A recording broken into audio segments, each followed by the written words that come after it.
Olá, pessoal. Eu sou Flávia Beppo, aluna do mestrado do programa de pós-graduação da Universidade Federal de Mato Grosso, orientando do professor Dr. Cristiano Maciel, com quem divido a autoria deste artigo, intitulado Perspectivas Normativas para o Legado Digital Pós-Morte, face à Lei Geral de Proteção de Dados Pessoais.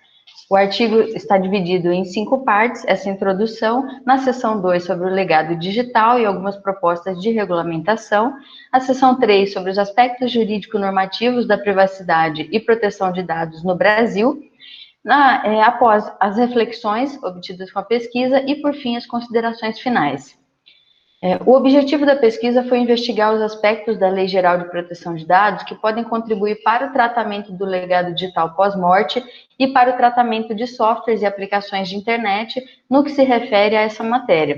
O problema de pesquisa é a falta de lei específica para o tratamento do legado digital pós-morte, que acaba gerando uma insegurança jurídica, tanto em relação aos usuários titulares de dados, quanto também para os desenvolvedores de softwares e aplicações, que não têm uma base normativa segura para se pautar. Nós analisamos algumas propostas legislativas da última década, né?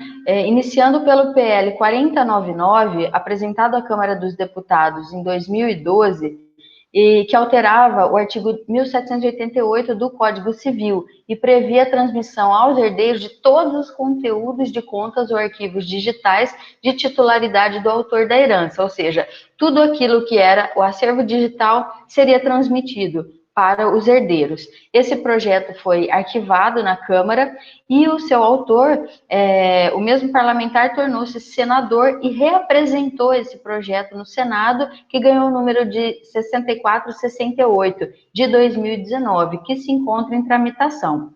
Mas voltando a 2012, também foi apresentado o PL 4847, que acabou sendo apensado ao PL 4099, e ele inseria 3 artigos ao Código Civil e previa que caberia aos herdeiros a definição do destino das contas digitais do falecido, inclusive a conversão em memorial. Toda essa gestão também ficaria a cargo dos herdeiros. Em 2015, foi apresentado o projeto de lei 1331, que alterava mais pontualmente o Marco Civil da Internet, a Lei 12965 de 2014. E alterava o artigo 7º do Marco Civil e possibilitava a exclusão dos dados pessoais do usuário ao final da relação entre as partes, a requerimento do cônjuge ascendente ou descendente até o 3º grau. No tocante aos aspectos normativos, né, no cenário nacional, nós temos aí a Constituição Federal de 88, que é a nossa lei maior, que prevê no seu artigo 5º, inciso 10, garantia fundamental a todos os brasileiros de inviolabilidade da intimidade, da vida privada, honra e imagem, que são os direitos da personalidade, né? Então, isso é garantido constitucionalmente no rol das garantias fundamentais. No plano infraconstitucional, nós temos aí a própria LGPD, que é a Lei 13.709 de 2018, que entrou em vigor agora dia 18 de setembro de 2020, salvo as sanções que entram em agosto do ano que vem, né? E ela dispõe sobre o tratamento de dados pessoais, inclusive nos meios digitais, da pessoa natural. E aí vem o Código Civil, né, também uma norma geral de aplicação, que prevê no artigo 6º, primeira parte, que a existência da pessoa natural termina com a morte. Então, nós podemos inferir desses dois dispositivos que a Lei Geral de Proteção de Dados, ela não buscou alcançar diretamente o tratamento da herança digital, dos dados digitais pós-morte, mas nós vamos analisar a sua principiologia e alguns pontos que podem direcionar esse tratamento. Ainda inserido nesse contexto normativo da privacidade e proteção de dados, nós temos o Marco Civil da Internet, que é a Lei 12.965, que regula especificamente o uso da internet no Brasil.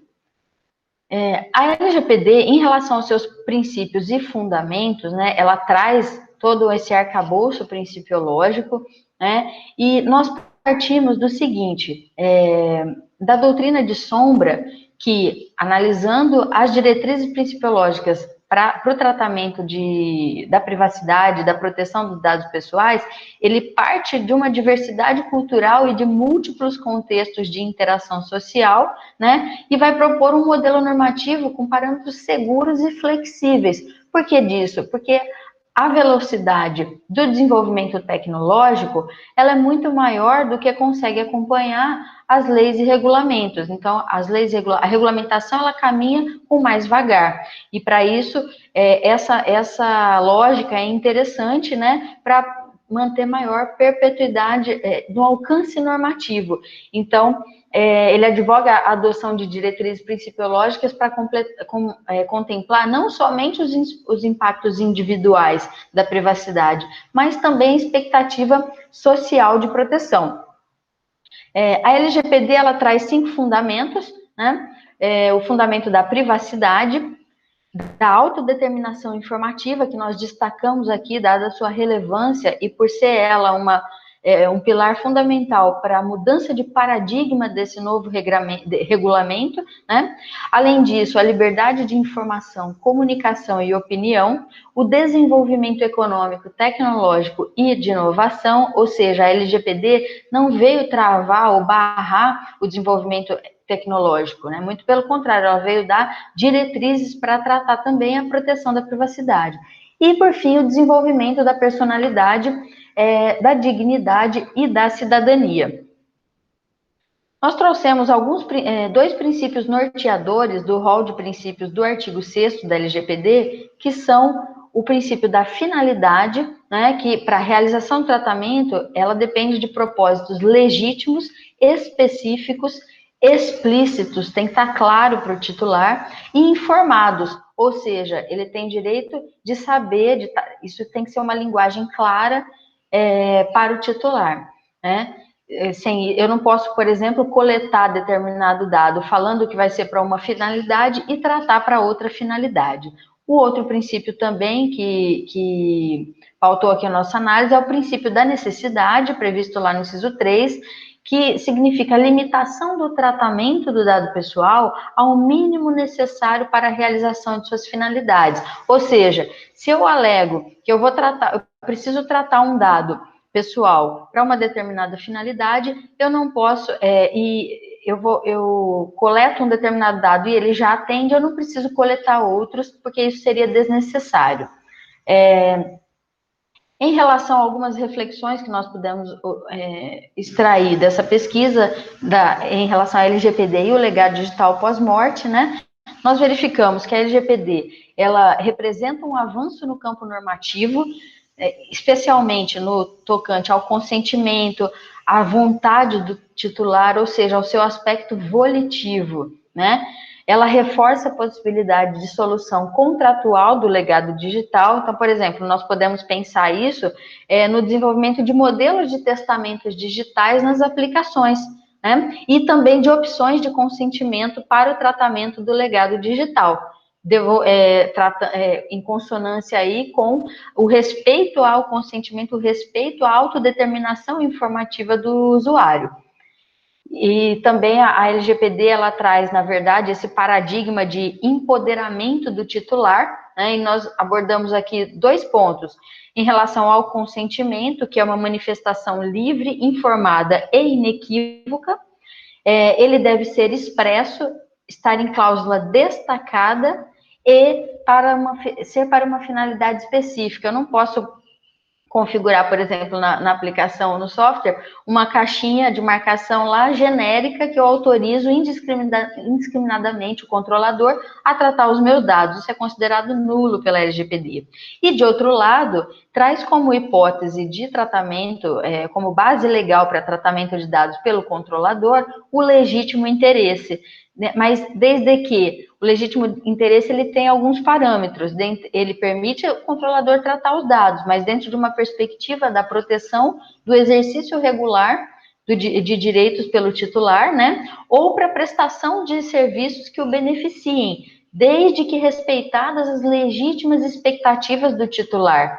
Ou seja, nessa oferta de serviço, por exemplo, eu vou tratar o dado, mas desde que esteja dentro daquele campo de expectativa legítima do titular com aquele serviço que está sendo prestado. Tem que ter uma coerência entre esses fatores. Senão, essa alegação de legítimo interesse ela vai ser considerada nula também.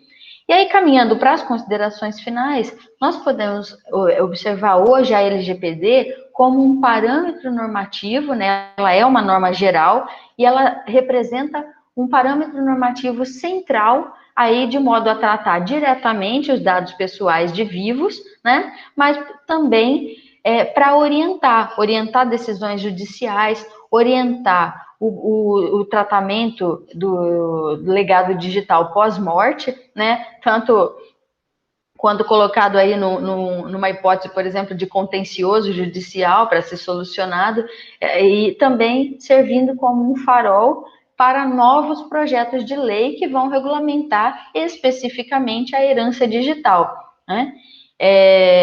Alguns pontos específicos da LGPD analisados evidenciam a preocupação, né, da lei com a privacidade e a intimidade do titular nessa perspectiva do empoderamento dele, né, do fortalecimento do respeito à vontade do titular.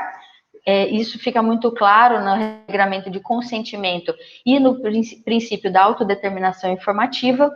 Essa principiologia da lei também, ela é uma diretriz segura para o tratamento do legado digital pós-morte, na perspectiva de tutela de centro de interesses relacionado ao aspecto existencial do falecido, né? E uma contribuição normativa para o avanço das discussões referentes ao tratamento do legado digital para além do aspecto patrimonial, cuidando também da seara afeta aos direitos da personalidade, porque isso nós não vimos, nós não verificamos nos projetos de lei até agora apresentados. Eles ficam muito na questão como se o legado digital, numa abordagem ali, patrimonial e não tão cuidadosa com a seara da personalidade. Um outro ponto é que os fundamentos e princípios da LGPD podem servir também de parâmetros para a configuração do tratamento do legado digital pós-morte nas aplicações de internet, inclusive a conversão de contas em memorial digital. Né? Pode permitir essa configuração, no momento dessa configuração, um olhar também para a principiologia da LGPD e esse novo paradigma normativo. E também na questão da legítima expectativa do titular, né, considerando aí o consentimento e o legítimo interesse também, né, como servindo para um conjunto de parâmetros para justificar o tratamento dos dados pessoais de mortos e dar a devida solução às suas contas, por exemplo, conforme os termos de uso e as políticas de privacidade, pensando também na hipótese disso não ter sido previamente configurado e também de não haver um testamento digital. Então, também seria possível aí e seguro olhar para a Lei Geral de Proteção de Dados na sua principiologia, a sua matriz axiológica. Nós adotamos, então, concluímos pela possibilidade da adoção da lógica de corregulação trazida por Sombra, também para o tratamento do legado digital. Então, essa lógica, ela tem, de um lado, a regulação estatal, com essas leis, normas, e, de outro lado, softwares e aplicações de internet, dando esse design, né, essa configuração, e então essas duas partes devolvendo ao titular, entregando ao titular a autodeterminação informativa, transparência e accountability. Nós verificamos que isso é possível e seguro também. Essas são as nossas referências, né, utilizadas na pesquisa, e fica aqui a provocação, né, de que, apesar das possibilidades vislumbradas com a LGPD para orientação tanto de desenvolvimento de softwares e aplicações, como também para novos projetos legislativos, né, esse campo de discussões ainda é muito fértil no sentido de buscar maior definição das formas de tratamento do legado, por exemplo, seus bens e ativos digitais passíveis de sucessão, os casos e regimes de aplicação sucessória, sucessão legítima, testamentária do legado digital, modelos de perfis memoriais, enfim, outros pontos que ainda comportam maior detalhamento e maior discussão. Vamos ao debate? Muito obrigada.